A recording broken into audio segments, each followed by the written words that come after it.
Hello friends, कैसे हैं आप। उम्मीद है स्वस्थ होंगे, मस्त होंगे, एंजॉय कर रहे होंगे अपनी लाइफ को। मैं मीना नेगी आपका स्वागत करती हूँ अपने चैनल द रेमेडीज रूम में, जिसमें मैं छोटे छोटे उपाय लेके आती हूँ जिसको करने से आपकी ज़िंदगी में बदलाव हो सके।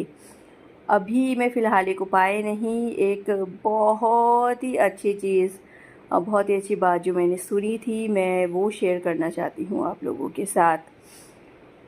एक सास ने अपने बेटे से कहा कि बहू की डिलीवरी का टाइम पास आ रहा है, मैं अकेला सारा काम नहीं कर पाऊँगी, तो तुम उसको उसकी माँ के घर छोड़ के आ जाओ।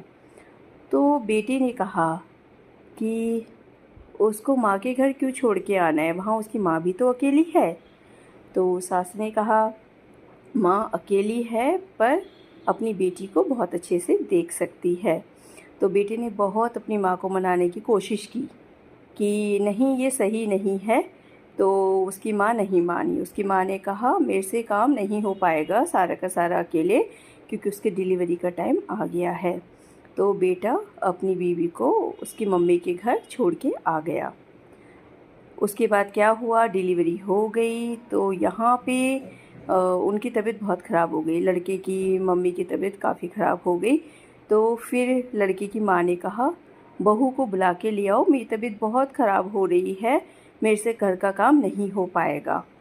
तो बेटे ने कितना सुंदर काम किया। बेटे ने उनकी बेटी को, मतलब अपनी बहन को बुलाया।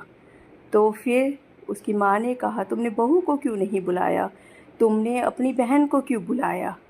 तो फिर उन्होंने कहा कि जैसे बच्चे की सेवा माँ बहुत अच्छे से कर सकती है, तो उसी प्रकार माँ की सेवा भी बच्चे बहुत अच्छे से कर सकते हैं। जब उसको आपकी ज़रूरत थी, तो उस टाइम पे आपने उसको अपनी मम्मी के घर भेज दिया, ये बोल के कि माँ बच्चे का ख्याल बहुत अच्छे से रख सकती है। वैसे ही मैंने अपनी बहन को बुलाया, क्योंकि वो आपकी बेटी है, अब वो आपका ख्याल बहुत अच्छे से रख सकती है। एक छोटी सी चीज़ है जो मैं बोलना चाहती हूँ कि जैसा आप करते हो आप वैसा ही पाते हो। तो हमेशा आप याद रखिए, अपनी बहू को अपनी बेटी समझिए, तो देखिए वो आपको कितना प्यार करती है। ऐसी बहुओं को भी बोलना चाहती हूँ, वो अपनी सास को अपनी माँ समझे, पर रिश्ता हमेशा दोनों तरफ से निभाया जाता है। तो आप इतना याद रखिएगा, कल को आपका घर आपकी बहू ने ही देखना है, तो उसको बेटी का दर्जा आप दीजिए और खुश रहिए अपनी ज़िंदगी में। जय माता दी।